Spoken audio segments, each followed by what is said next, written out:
Hello and welcome to 60 Minutes or Less, a podcast from Birthday Cake for Breakfast.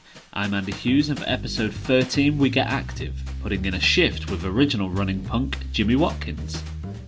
The second professional athlete to appear on the podcast, thank you Steve Davis. Jimmy Watkins is a former record-breaking GB athlete who left it all behind for rock and roll back in the day, but recently returned to the running world in the last few years. Known for his poetic and energetic running reviews, where he takes a record out on the track and waxes lyrical about it mid-run, Jimmy takes his reviewing hat off from time to time to put out his own music, and later this year he releases his debut album as Joyce via London label Human Worth. We caught up with Jimmy over Zoom earlier in the year to talk about the record, as well as sobriety, Greg's, and getting back into running after some time away. Be sure to run and tell your friends all about it. Enjoy. There we go. How you doing anyway, man? You all right? I'm good. Yeah, I'm good. I've just hidden loads of packets of crisps from the house to keep my kids quiet while we do this. So I'm good. But everything's all right otherwise.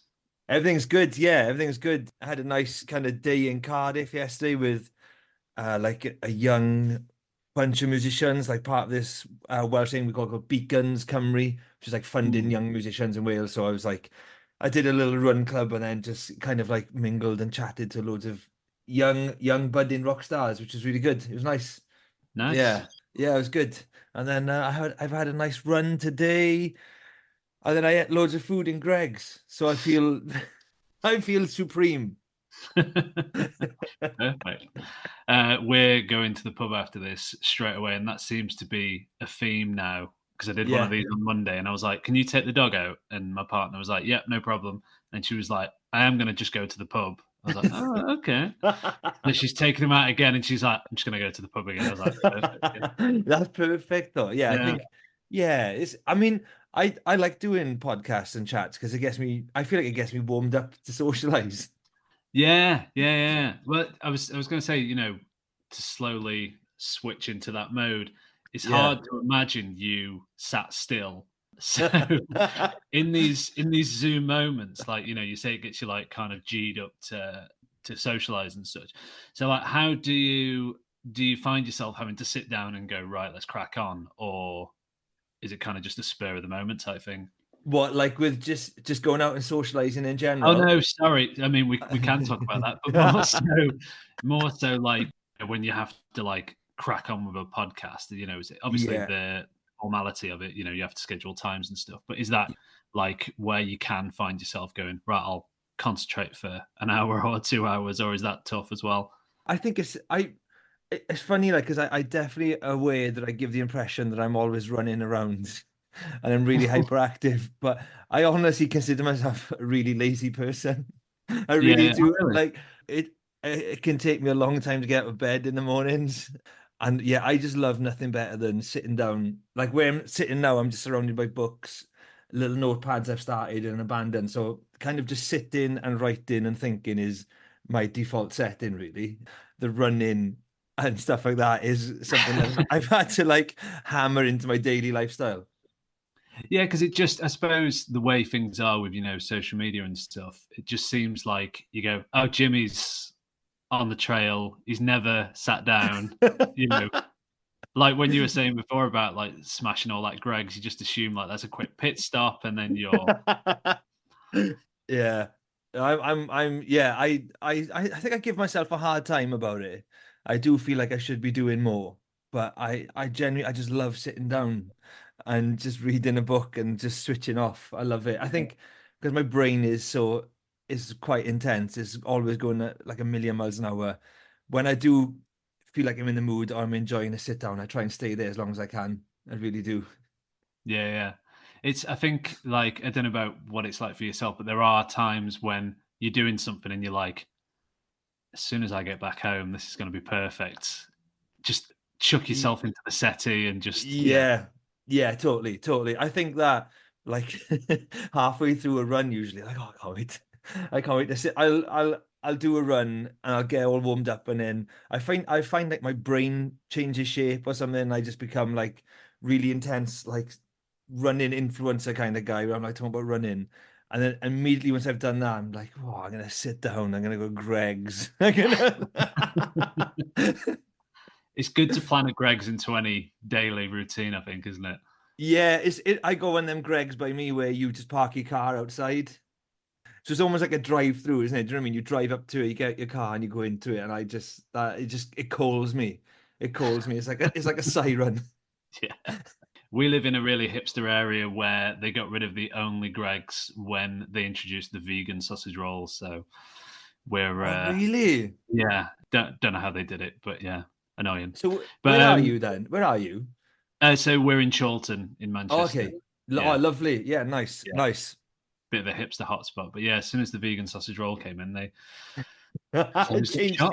Yeah, but speaking of Greg's, you're the first professional athlete that we've recorded for the pod.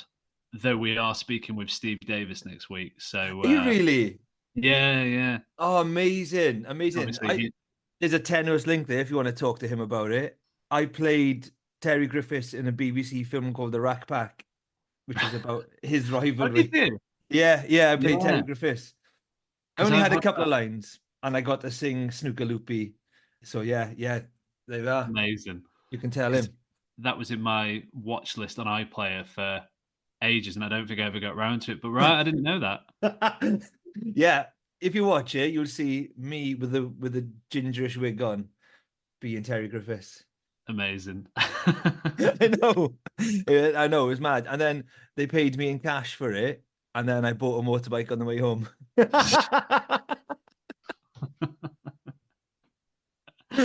It's what Terry would have done, I'm sure.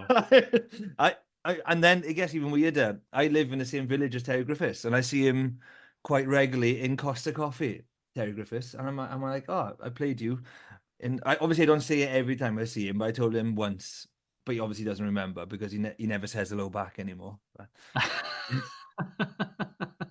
Maybe he just gets it all the time. Maybe there's like non-BBC series being made about him. YouTube channels.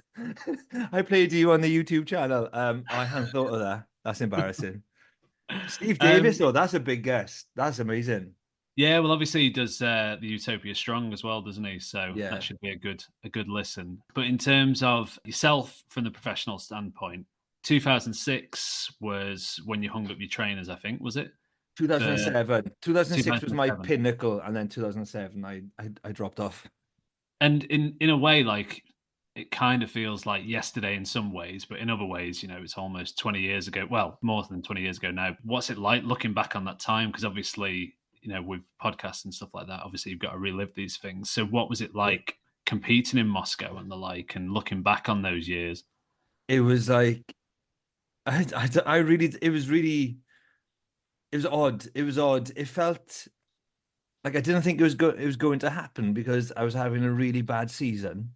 Hmm. I didn't even win the Welsh Championships that year. And I was like, expected to win it quite comfortably, and I didn't. And then I've never really changed. I've always been the kind of person who just loses head really quickly.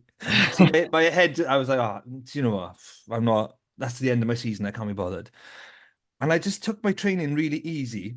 And then a good friend of mine called James Thee, who's now one of the best coaches in Britain, middle distance and endurance coaches in Britain. He's part of the Olympics setup and everything. He was my best mate at the time. And I was just sitting down by the side of the track, being lazy, refusing to train. And he came up to me and said, look, you've got a good chance of going to the World Championships. You've just got to finish in like the top two at the British trials, and you're gonna go. You've run the qualifying time, you're just gonna go.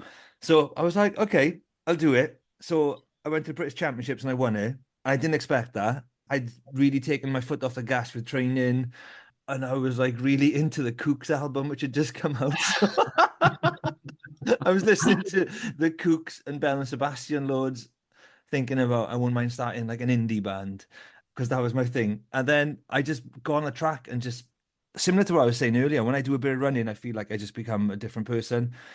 And I qualified for the final, and I felt like I got a chance. So I won the British champs, and then a week later, I was told, "Look, you're going to the World Championships." And I thought, I've got nothing to lose at the World Championships. It's just going to be a nice time in Moscow. So I went to Spain. Yeah. I went to Spain where my sister lived for a week and just drank beer and ran up and down this little mountain. flew out to Moscow, nearly missed the flight because I missed my train. Nearly missed my flight. It was all just a shambles, you know. I was like allergic to the carpet in the hotel. I was having like just a proper Jimmy thing, you know. Got on the start line for my heat. I was the slowest man there by a couple of seconds, and they were announcing the times. You're on the start line. They're saying the times. And outside me, I had my hero, the Olympic champion at the time, Yuri Bozakovsky, who's Russian. I had him standing outside me, the guy who made me want to be an 800-meter runner. And I just felt like in American Pie, is it with PE can't play an instrument at band camp or something? I felt like that. I felt like "Oh, this is so embarrassing. This is so embarrassing." And as soon as the gun went, I just ran my own thing, and I nearly won it. Like it was a photo finish between me and him. And then I just flew through the rounds, got to the final, and by the time I was in the final, I thought I was going to win it. I thought I was going to be world champion. I broke the Welsh record a couple of times, and it just, the whole thing just existed in this little bubble in my memory and my life, which I never wanted to end. And weirdly, it will forever be associated with the Mogwai album, Mr. Beast, because that's what I listened to every time I warmed up and cooled down was that album. So Wow. I feel like Mr. Beast and 24-year-old Jimmy Watkins are still in Moscow being the best runner in the world somewhere. It's interesting. I think that's like the Mogwai aspect. That's like, oh, that's cool. The Yeah. Kooks, maybe not as much, but still, you know, time and a place in it. I actually emailed Mogwai before I went. I said, I've been listening to your album loads when I'm running, and it's been inspiring me to get out early. It's like a proper, all their music is really early morning stuff for me. You know, Mogwai makes you want to get out of bed and see the sunrise. Mhm. So I just said, look, I just want to thank you because I've been listening to your album while I'm training for the World Championships. And then Stuart Braithwaite sent me an email back, and then they sent me loads of merch. So I had like Mogwai t-shirts to warm up in at the World Championships. Oh, wow. Yeah, so it's mad. It's mad. And then, you know, like 15 years later, I do a running review for Mogwai, which is just so cool. Really cool. I love that as well because I'm sure if a professional athlete was getting in touch and saying, I listen to your music a lot, surely they must have remembered 15 years on, like, oh, it's that, you know, it's that Maybe, kid. maybe. I should find the email. It was on like my old AOL account. I think I had an email address called Sexy Running. So I should find it and see if I can get like a screen grab and put it online.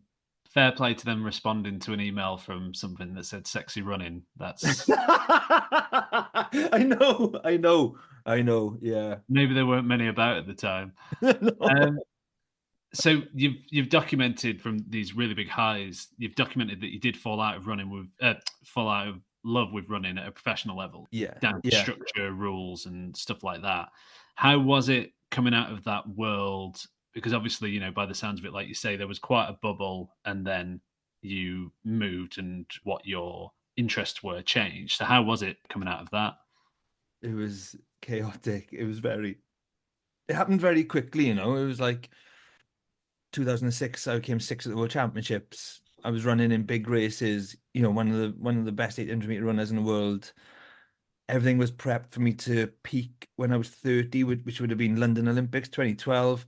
So I was on like this lottery funded pathway to like try and win the Olympics in 2012, which is only like 6 years away or something, which in terms of like training as an athlete is nothing. And I was really up for it. I was really up for it. I thought I love running, I love racing. I seem to be doing well at the moment. So, you know, I trust these people. Let's go win the Olympics in 6 years' time. And I remember doing a couple of races out in Europe, and I was on my own. They do this thing where they just send you out to run races on your own. And I got really depressed, like just spending all that time on my own, not really having anybody to talk to. And in a weird way, I kind of took comfort in my iPod and my books, and music became really important to me. And then I just thought, not that I felt like anybody had let me down, but I just thought like music is probably the most important thing to me because it's cheered me up while I've been on my own doing these races. I want to do more music. And I just kind of had this idea that I was like, I'm going to do a little band on the side. But me being me, it was like, if I'm going to do a band, I have to throw everything into it. So I just decided to stop running and start a band. So yeah, it happened really quickly. I remember making a few phone calls to people, just saying, "Look, I'm not racing anymore. I'm gonna become a musician." And I think everybody just thought I was joking. And I did like quite a big interview. I did a big interview for like Athletics Weekly magazine, because they hadn't long did a feature about me being like the future middle distance running, and they heard that I was quitting, so they did this big thing, and they were like, "Are you joking?" I was like, "No, no, I'm definitely like I'm done. I'm not running anymore." And everybody thought it was a joke, but yeah, I never set foot on a track again. Amazing, because that Which is does what, sound when you've said it, that does sound like the plot to some film where, yeah, everyone's like, "Oh, what's Jimmy doing?" And then obviously goes off for the rest of the film and what happens and yeah. etc. A feel good family film type scenario. Yeah, I imagine at the time it must have been for trainers and stuff, and obviously the magazine. It must have been crazy to hear such a thing. Yeah, it was that. I mean, no one had ever done it before. Particularly like someone who kind of showed so much promise and had, I guess, I had like a big future ahead of me. But I just didn't want any of it. There was a lot about athletics that I didn't like. Kind of like I got drawn to athletics because I started my sport in life as a rugby player, and Hmm. I'm quite a small guy. I know I must look massive, but I'm quite a small guy. And I kept getting dropped from teams for not being big enough. And coaches were saying things like I remember playing for Welsh schools under 18s rugby and I thought I had a good game. And then the coach wanted to speak to me, my dad afterwards, and the coach was saying like, "I think it's about Jimmy. We've never seen a rugby player who can beat a man one on one like Jimmy, but he's not the best tackler. So he's not going to come to like, I think it was like France to play. He's not going to come and play against France. We're going to kind of keep him here, and he needs to work on his strength." So that's when I started running then. I was like, "Oh, do you know what? I want to do a sport where it's not down to like selection. It's down to if you're the fastest, you're the fastest." So that's what called me to running. It was like, if I'm the fastest, I got to get picked for things. But I started noticing that in running, there's still favorites in running. And it was quite well publicized at the time, but I won the Welsh trials and I ran the qualifying time for the Commonwealth Games, and I got measured for my suit for the opening ceremony. And then I found out on the news that I wasn't in the athletic squad. They hadn't picked any 800-meter runners to go. So yeah, so it's like I tend to talk about it and just say, "Oh yeah, I just made this decision to quit for music." But there was like all these little things going on behind the scenes as well, which were kind of like annoying me. So music seemed like the thing then. It's like, well, if you write really good music, then you're going to be in a big successful band. And there's no issues with the music business, so jobs are good. So, I mean, that was a wake up call, and I realized it doesn't matter how good your songs are. Yeah, yeah, God. But obviously, it's worked out in terms of your return to running in a big way via the viral running reviews and Running Punk's Army. The Yeah, latter of which, is very easy to get swept up in.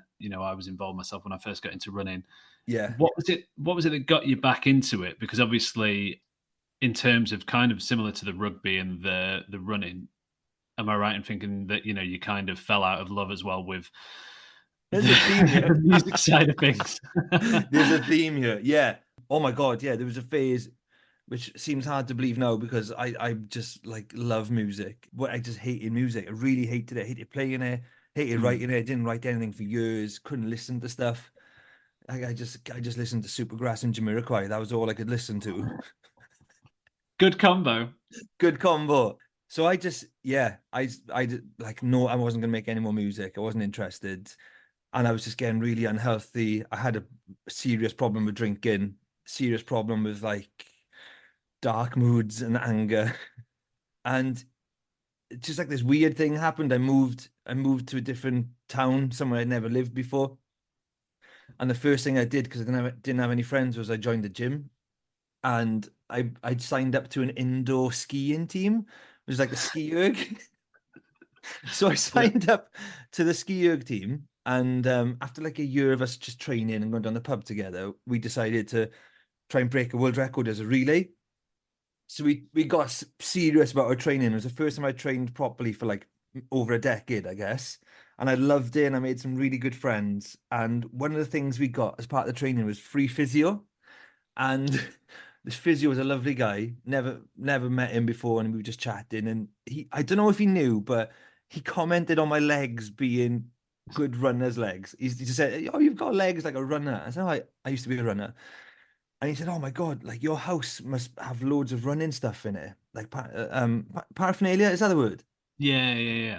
I was like, "I got nothing. I got nothing in my house because I quit to start a rock band, and then I hated that. My house is just like a dump. I've got nothing in there." And he said, "Do me a favor. I've only just met you. Get a picture of yourself running and put it up in the house and make you feel better." I was like, "Oh, that's quite a nice idea." So I had a framed photograph of myself on the start line of the World Champs for Christmas and for my birthday. I took a picture and put it online, and someone sent me a link to the race. They were like, funny you should post that. I was watching this race on YouTube yesterday. It was the first time I ever watched that race. I'd never watched it before. I'd only run in it. And I realized two things. One, that I'd lied about how the race went. So every time I was in a pub and someone talked to me about running and I talked about that, it was a lie. Like my version of it wasn't how it went. And Yeah. then the second thing that happened was like I was like really proud of what I'd done. I watched it Mm. and I was like, oh my God, you could have won that. You were closer than you think going in that. And that made me want to start running again because I realized that running made me happy. And I should be proud of what I've done as a runner. So let's go do it again. Rather than being like ashamed of it or embarrassed or because I was always worried that people would like see me out running and think, oh, here he is, look, Bill late now. Do you know what I mean? Bill late now. You're not going to get the Olympics now. You're 37 or whatever. And it just got rid of all that sense of shame and embarrassment about it. And I just started running for me. And it changed my life. Changed my life within the first 2 weeks of doing it. I was on a roll then. I wanted to tell the whole world through social media like an 18-year-old girl. Yeah. It is interesting, isn't it? That I do love the idea of someone, driving past and seeing you at it and going, Olympics, that's gone. They're Give it not. up. Give it up, Jim. Funnily, there's like I can't remember what it was, but there was a billboard about, or there was like an advertising campaign, and it was, saying about people who were getting into running and maybe on their first run and Yeah. saying, you've got this and all the rest of it. Because it is kind of, you need that push, don't you? I think. Yeah, you do. Yeah, definitely. Yeah, you do. You need to you need to realize why you're doing it. Like when you start running, it really helps you to know why you're doing it and doing it for the right reason. So any attempt I'd made to run previous to that was because I was like either Mm. angry with myself for not doing it. So I was like maybe kidding myself I could be a world-class athlete again. And then all of a sudden I realized that I just need to run to celebrate my life as a runner, like to just be the same person. I realized if I ran as a 40-year-old, I'd be closer to the 24-year-old version of me because I was still running. You know what I mean? It sounds weird, but it's like I just need to do this because I should celebrate the fact that I was really good at it once. And that just made me do it with no pressure. And just like I just loved it. I loved it. And then I still see that physio every couple of weeks. I've given him the kit I wore in the World Championships. He's got it up in his gym and everything. And yeah, yeah. And like if it wasn't for him, I would never have started running again. Oh, that's amazing. Yeah.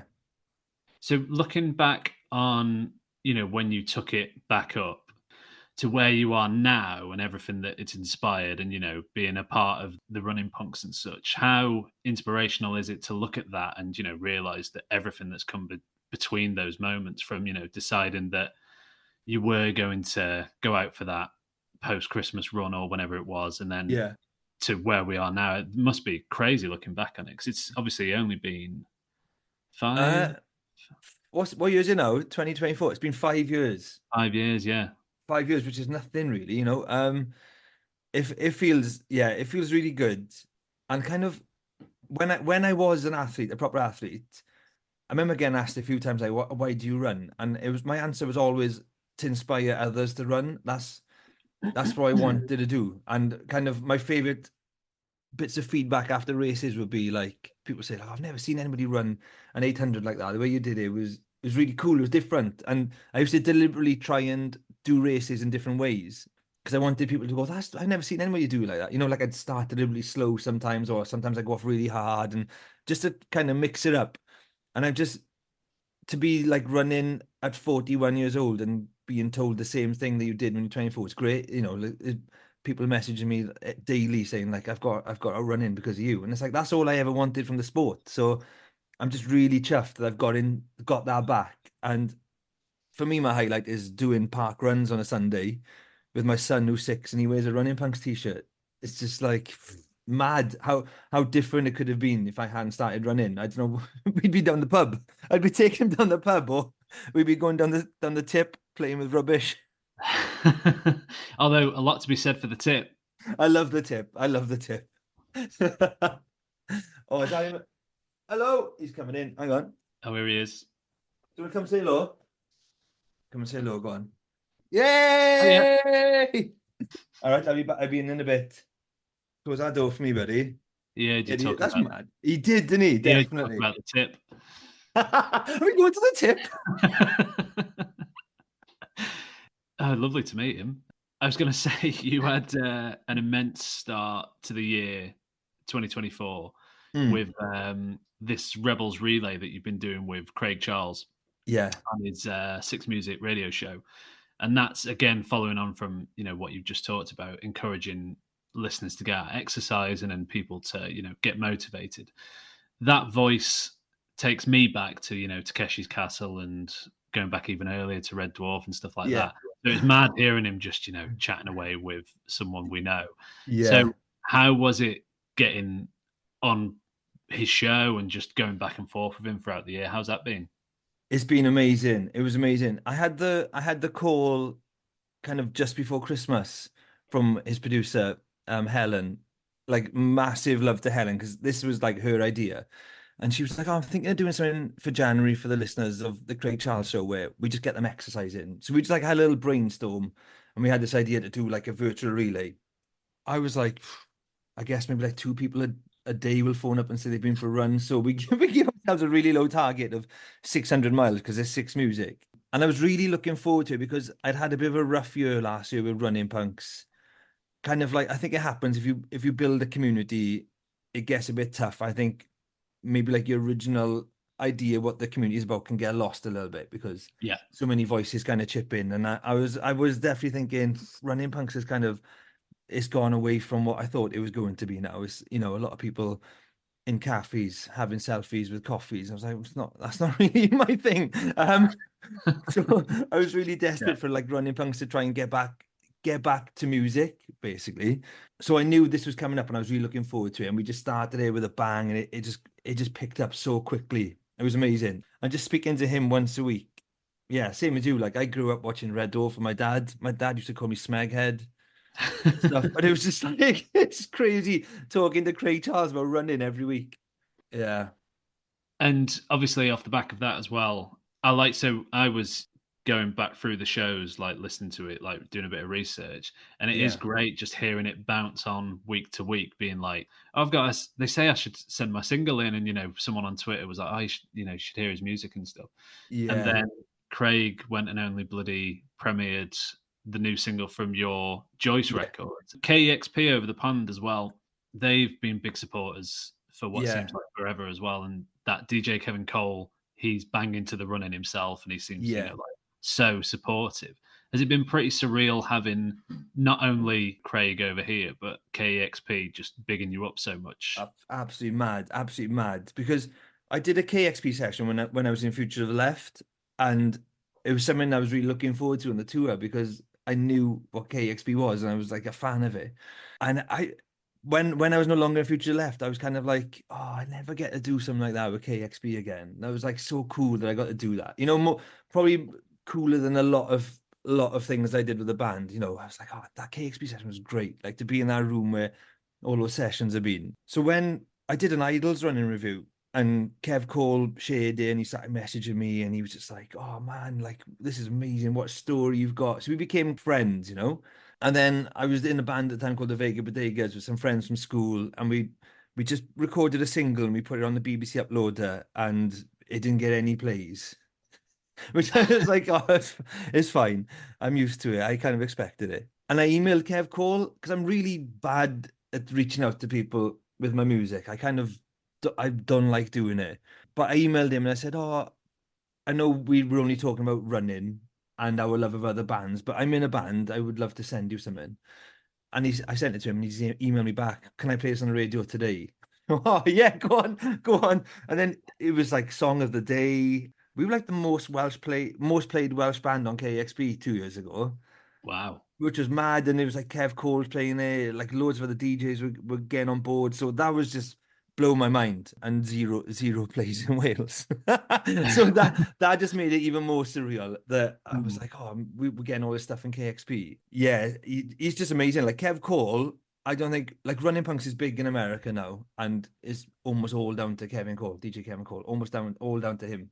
He was the first one to kind of like start buying our merch. I think he was the first one in America to buy our merch and just start wearing it all the time. Like he had Caroline Polachek in session, and he's interviewing her in a pink Running Punks jumper. No way. Yeah, and it's just like, oh my God, like I don't think he realizes. I chat to him now and again. I don't think he realizes how instrumental he's been in taking Running Punks to America, because people just see it and they're like, particularly like the Nirvana style one we got. He goes running around Seattle and that, and you just see orders for going to Seattle and stuff. It's amazing. So that's totally surreal for me. Yeah, Yeah. I like the idea as well that it's not even a case of here's our merch, Kev, wear this on, yeah, wear, I wear know. this on the Polachek one. It's like he's just decided to do it. I That's just yeah, saw it, yeah, because I love Caroline Polachek, and I watched the yeah, session. I was like, he's got a pink Running Punks jumper on. Couldn't believe it. It was as if I was in the band. yeah, I felt like I was there in the room. Like I probably folded that jumper. yeah, yeah. Good point. Yeah, went to the post office, had to bugger about with, had a Greg's afterwards. You know me well now. You know me well. So debut record, which I think by the time this goes out will be all right to talk about. Oh yeah, yeah, Yeah. definitely. So debut record Voice has now been picked up by Human Worth and is due Yeah, out in the summer. And they're a label who not only have they got like a really good roster, but they donate a portion of proceed to various charities, depending on what the release is and where about the artist is from. yeah, And you've said that's something that really grabbed you about them. How important was something like that to have when considering putting out the record itself? yeah. It was massive. It was massive. When we finished the record, because it was quite well, not intense. It was a full-on process making it, because I recorded in Wolverhampton, so I was going up to Wolverhampton quite a bit, and like everybody involved in, we're just having a great time making this album.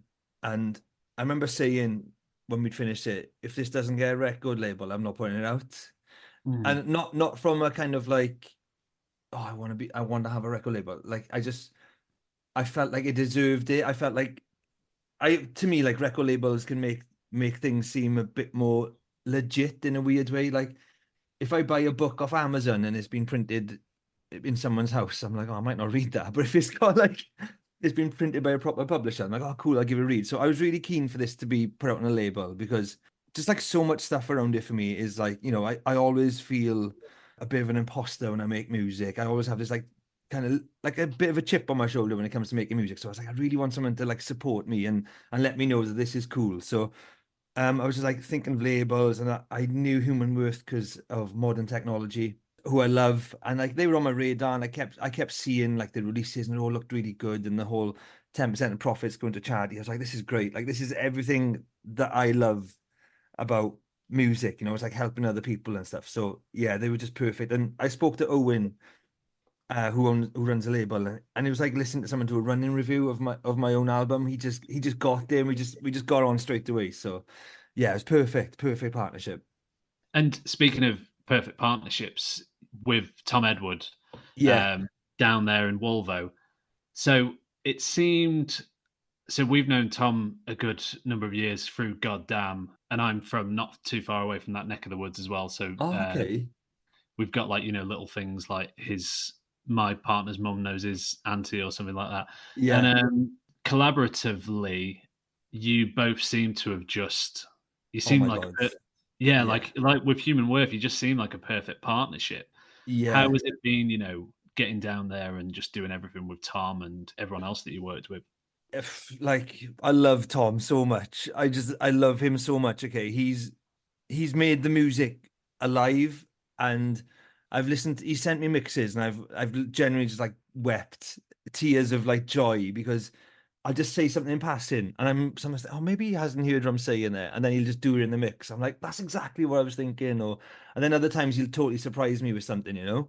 So I reached out to Tom. I did a running review of the last Goddamn album, Slaughterhouse Blues. Was it? I can't remember what it's called now. Tom's going to kick off now if I can't remember the name of the album. But Right, right. I did a running review, and it was one of my favorite, definitely one of my favorite sounding albums I've heard in a long time. Like, and like Tom's an effortless songwriter anyway. Yeah. Raw Yes. Coward, and it was The like I black just black and white cover, wasn't it? Yeah. yeah, and I loved the sound of this album, and I was obsessed with it. I was absolutely obsessed with it. I did the running review, and I still ran to it most days, and I was always sending Tom messages like, oh, "I've just listened to it again. I can't stop listening to it." And then I had this idea that I was going to start recording demos and stuff for home. So the first person I asked was Tom because he told me how he'd recorded Raw Coward himself. So I asked him for advice, and he sent me a list of things I needed to buy to start recording at home. Then I sent him my first few mixes, which he did proper mixes of.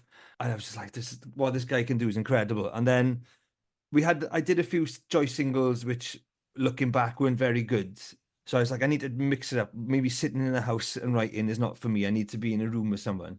So I arranged to go up and see Tom last January, January the 26th. I remember it well. And then we were just sitting down, we were just chatting, and then he was talking about Futures of the Left and how he said this little thing to me which totally changed the way I looked at writing music. He said, like, you shouldn't be ashamed of doing something which sounds like Future Left because it's part of your musical heritage now. And it was so similar to me falling back in love with running, realizing like that success as a youngster is part of my musical heritage, as part of my running heritage, you know? Hmm. And I was like, you're right. And I realized that for so long I tried to do anything that didn't sound like Future Left because I just wanted to cut myself off from my time in that band. And then he's like, right, let's write a song on a four-string guitar like he used to play in Future Left. So he gave me a four-string acoustic and we wrote Deja Vu in like an hour. Just the first time in a room together, we wrote down, we did a couple of other songs, which ended up being on the album as well. And just the chemistry was there, and just like him telling me when things are shit. It was just there. Like it was just honestly, it was perfect. I just loved working with him. And the guy's a genius. Like, the guy is a genius. What he did with some of the mixes. And I felt bad for him because I was recording at home and I had like 10 different names for each song. And the way he just pieced it all together for me was amazing. There's obviously like, a bit of a theme there. And I think it's really interesting that Tom said, no need to worry about the past and stuff like that.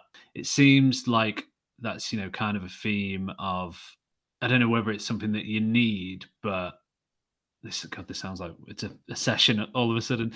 But, like, do you find that? Do you think you look for that, or do you think it's just when it happens, it's like, oh yeah, that's Yeah, I'm definitely like a very confused person. And I spend most of my time just being confused, trying to make sense of things. And I like my way of coping with something that I've probably messed up myself is to like just distance myself from it, going, oh, I don't want to go there. So like, like my drinking was a problem in Future Left, which ultimately led to me being sacked from the band, even though I was sacked and then told to put something online saying I'd left.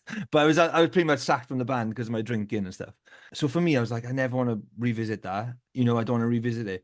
And yeah, a lot of like just getting older is just like coming to terms with it and just making a bit of peace with it. And Tom saying that to me gave me the confidence to dive back into that time I spent in that band, and then thinking, no, there were good things. There was good things being in that band, and I should, remember that and start using it, implementing it now. So yeah, definitely in terms of like songwriting, I was thinking like how would we kind of do this for Future Left? What would we do? And it gave me a bit of guidance, much like yeah, embracing my past as a runner gave me guidance when I started running again. You just think, right, I can do this.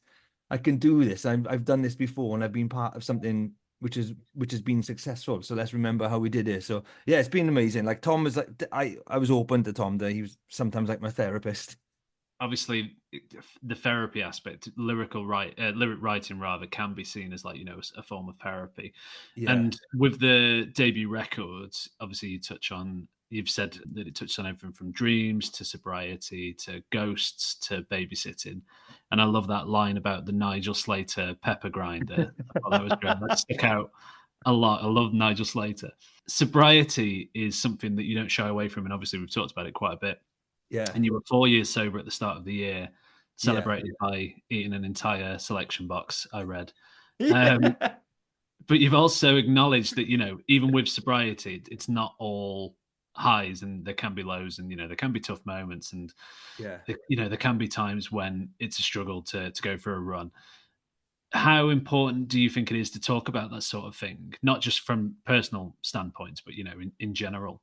I think it's really important because being sober can be like for some, oh my God, no, I feel bad saying that. No, but I'm gonna say it. Being sober for some people can be like a fast way to gain followers. It can be like you're jumping on something which is very, lots of people are doing it now, lots of people are sober. And honestly, like the majority of people for the right reasons, but you definitely think like some people, oh, you're bigging this up a bit too much. You're trying to, everything you're doing is possibly to gain a following. I just think it's really important to be honest about being sober because I talk to people quite a lot about it. Like people ask me about it quite a lot. Like I was out last night and people were asking me about it. And I say like being sober is a struggle, but I don't mean that in terms of I'm craving a beer. I never crave alcohol anymore, but it can just be a struggle because you can't switch off. Like you can't have that like downtime to relax. Someone like me, I'm just constantly either like going over stuff in my head or coming up with new ideas I want to do. So it can be a real struggle and that can be tough. Like that's like a new thing I've learned is to you've really got to live with yourself when you're sober. There's no escape. So last year was real hard. It was real hard. Like I was going through a separation with my wife. Obviously, like made extra hard because you got two kids. I was making the album. I was getting a lot of injuries. So I was having like a real tough year last year. And, a couple of times I thought, if I'd go in the pub and get shit faced now and I'll wake up tomorrow and I'll be all right probably. And it was like really important to me to just let people know that I was struggling and I was having a real tough time, but I knew that it was going to pass eventually. Like I did a post about struggling with being sober and it was in my drafts for ages. For ages, I can't do it. And eventually I did it. And I was like really glad I did because people got in touch saying, I'm glad you said that because I'm really struggling. And sometimes on social media, being sober is just painted as this really easy thing to do and it improves your life massively, but it is hard. I was like, yeah, that's the thing with life. Like, it's really hard.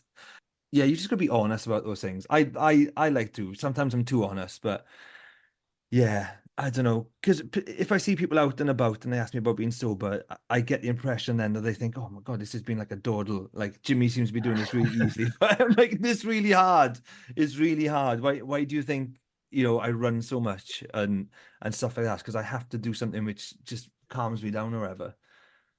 Yeah. And it's refreshing to see that sort of thing because, as we were discussing before, saying about how your life appears in one way as just when it's on social media, and it could be the other way in terms of maybe wanting to get home and like have a read rather than being like hyperactive, all day, like legging Yeah. it around town. And I do think it is refreshing to see that sort of thing because obviously, like you say, it could be seen as people who don't talk about that sort of stuff. It's Yeah. kind of shying away from it, isn't it? Yeah, definitely. It's like a odd thing, since I've stopped drinking, I don't think I've ever been as happy as I was when I was a drinker. You don't, when you drink and I read an interesting quote. I think it was like Christopher Hitchens, and he said he drank to elevate the highs. And I was like, that's so true. Like if you done something good, you'd have a drink and you'd feel even happier, like celebrating a rugby win or something. You'd have a drink and you'd cut loose and you'd celebrate even more. Like I haven't got that. Can't remember the last time I had that like mad happiness. It's just like much more level, and that can be weird because when I did drink and I was happy, the happiness was insane. It was off the charts, like it was off the charts, and I used to love that. And part of me goes, "Oh, I miss that. I wish I could do that." But then I know I'd probably just get arrested or I'd smash something up. Maybe it's for the best. Yeah, oh, definitely. Yeah, definitely. Speaking of the running reviews, I was thinking earlier because I was taking the record out whilst I was on the dog walk, and similarly to yourself, I'm sure that when you run, if you're not listening to music or what have you, you can focus a bit more, and your ideas will come to you that you might have missed out on if you just been doing work or what have you. And the reviews, they're packed with one-liners. Obviously, that's one of the things that everyone loves about them. Yeah. And I was just thinking it would be funny if, you ever worried that you might have missed out on a good lyric because you were too busy describing something that McCartney had done on Band on the Run, or, you'd used up a really good Joyce song because all of it went into a Dead Kennedys record. Yeah, it's do you know what? Do you know who keeps pulling me up on good one-liners from reviews is Kingsley from Benefits.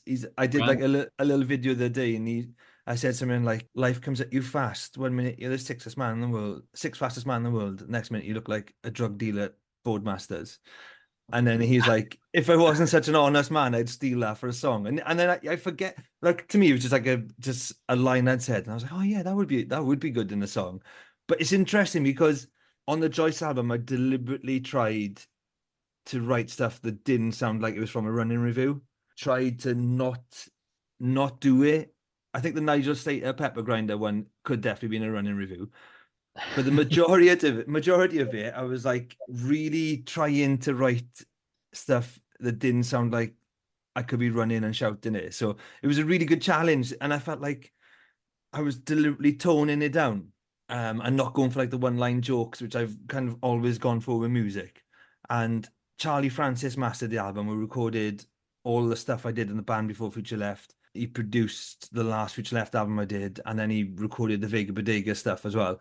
And he was kind of like, he picked up when he's mastering how you've toned the lyrics down and it's much better for it. Like you've taken a bit more of an honest route, and it's much, and he's like, dare I say, is much stronger for it. So I was really glad to hear someone who I've worked with loads notice that, yeah, he's ditched the loads of jokes and one-liners to try and keep it a bit simpler, I think.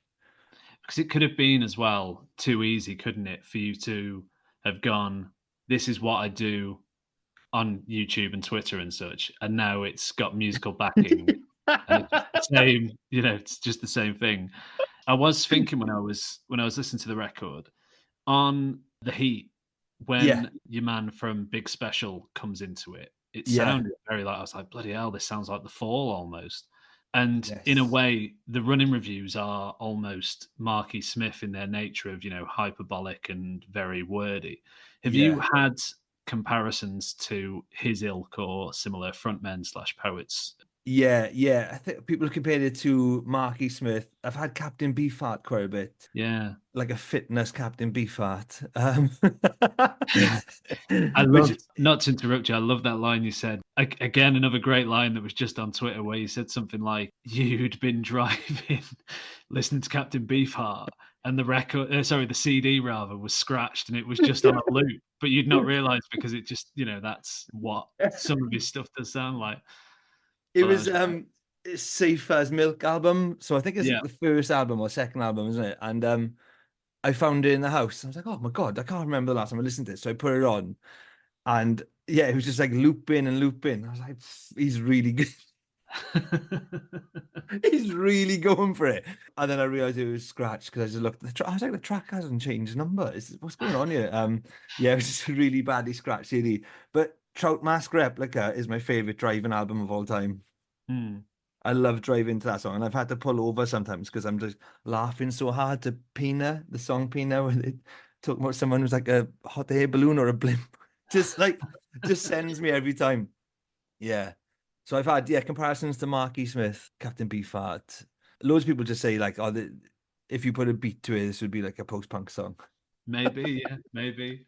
So with your man from Big Special, he's joined by Tom, obviously from Yeah, Goddamn, yeah, and then you've got members of, forgive me for the spelling, pronunciation, Adwave, and then again another one for the pronunciation. Phil Fornelli was amazingly one of the co-writers of the song "Torn," which yes, was that's right. obviously became a massive hit for Natalie Imbruglia. So it started out as a solo project. What was it that got you into the mindset? Was it just a case of working on the record that made you think all these powers are Yeah, elevated somewhat? yeah. I started really working a lot with Gwen because she lives down the road from me from Adwaith. I was like sending her ideas. She had this amazing put down for like an idea which she didn't like. She said, "It sounds like a Christmas song." So Right. I sent an idea and she goes, "Oh, that sounds a bit like a Christmas song." And then I listened to it. I was like, "Oh, yeah, it is." And she really got me to stop writing in major key.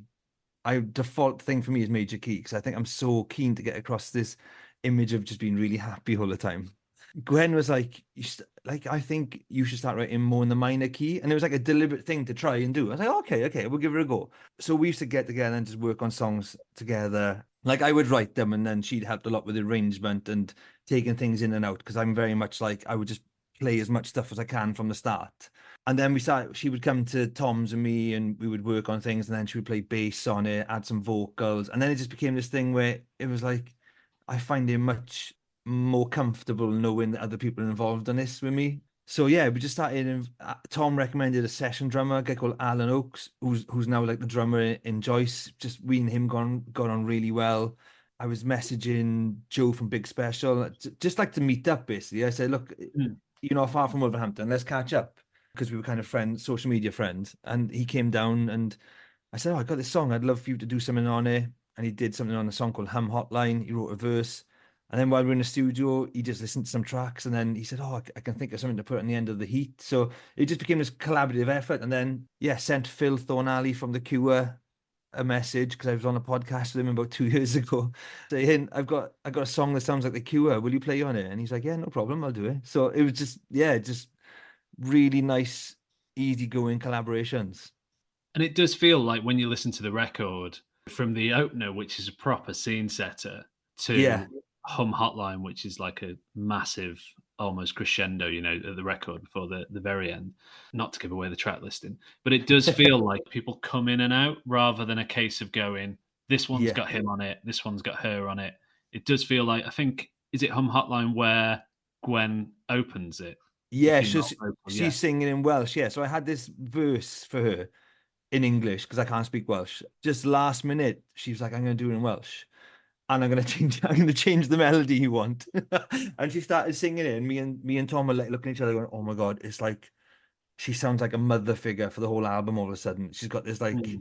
really soft, caring voice, and the fact that she's singing in Welsh."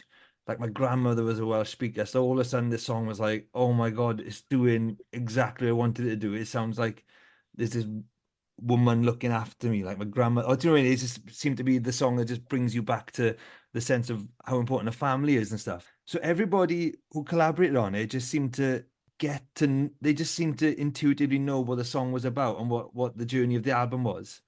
And they just, yeah, everyone just like did their parts perfectly. And it was just, I was like watching Alan recording drums, I was getting goosebumps and stuff. I was nearly crying watching him do that because it was an album which existed in my head, but there were loads of things I knew I couldn't do because I'm very limited as a musician, very limited. So to hear Phil play Cure style guitar on a song was just like that's exactly what I want, but I know I can never do it. And now I've got someone who used to be in the Cure doing it, and to hear Gwen singing those soft melodies was like that's what I wanted. I can never do it, and Joe doing his spoken word with like so much attitude and stuff. I was like, that's what I want, but I can't do it. So it was, yeah, everyone was just just fuck, it just made me so happy making it. And it must be amazing to be able to, because I suppose with it being called Joyce, you could just have everything under that banner, really, couldn't you? Yeah, And obviously for future releases and stuff, you could, whoever wants to chip in and yeah. collaborate, and yeah. We joked that it was a bit like Gorillas. It was becoming like this is a bit like a Welsh version of the Gorillas. You know what I mean? It's Yeah. like, but I really like that idea, and I really like the idea of doing not to get ahead of myself, but do the next album and have like Gwen singing all of it or something. Just I Mm, just for me, Joyce is that is kind of it'll be just whatever's right for that album and that particular song. Like Ham Hotline was written with a student of mine at BIM, a drum and bass student, drum and bass DJ, and I wrote a song and I just asked him like, what could we do? Like, what could you do as a DJ on top of this? And he's like, oh, we could make it a bit more cinematic. So we did like some strings on top of it. So every song I was kind of thinking this could do with something a little bit different. So there's like the heat starts off with a garage beat, which is mm. another thing I made with a student. So it was all from start to finish it was all just big collaboration. Yeah. That does sound amazing. And obviously, as I say, when it comes in, it does sound different. And then once you've got the vocals come in, it's got that like full like boof quality to Yeah. it. So obviously, I don't want to keep you too long. I saw someone suggest on Twitter that you should really have your own telly show by now. That'd be Obviously, good. mediums have moved on somewhat, but it kind of has trailed from what we've said. It does kind of sound, coming back to it, like that sort of feel good family film, that you could have about your life. Am I right in thinking that you have had someone making a documentary about you? Is that Yeah. right? there's a documentary slash film being made about my life, and it's been happening for nearly 3 years now. They managed to get a lot of archive footage. Luckily for them, I was the subject of a documentary when I was 18 years old for Channel 5. So they found all that. Obviously, all my old races, loads of future left footage, band footage. So they pieced together like the story of my life up until the start of Running Punks. And it's going to finish now by going to America this year. Looks like it's gonna be September now, so I think the Joyce album will be out in September, and I'm gonna do a tour across America, but run across. So do my gigs Wow. and run across, and start in South by Southwest and finish at KXP in Seattle because the whole thing is like I want to get back to Seattle to do another KXP session. So yeah, there's gonna be I'm not gonna run the whole way. I'm just gonna run 30 miles every day and then drive the rest in a camper van, do a gig, run 30 miles and try and build run clubs along the way and then finish with a big show in Seattle and then kind of be like, that was my life. And now I've done something that I did as a musician and I messed it up. Something I wanted to do as a runner, messed it up. So like kind of, oh, it's all happy now. We've done it. We've relit the dream. Yeah. And the important question: this crew, have they got the footage of you wearing the ginger wig? Yes, they have. They have. Yeah, they have. They have. They've got that. And I did a film in Manchester with Luke Bather. Do you Yeah, know Luke Bather? I did Bald with him. So there's going to be all kind of stuff like that in it. Just to show how chaotic it's all been, really. wouldn't have it any other way though, I'm sure. No, it'll go from like running in the final world champs to gaffer taping a beer bottle to someone's head with future left to then playing a man with his brain hanging out in a short film by Luke Bather to then running across America. And it'll be like that's the normal way to live your life, surely. Yeah, surely, yeah.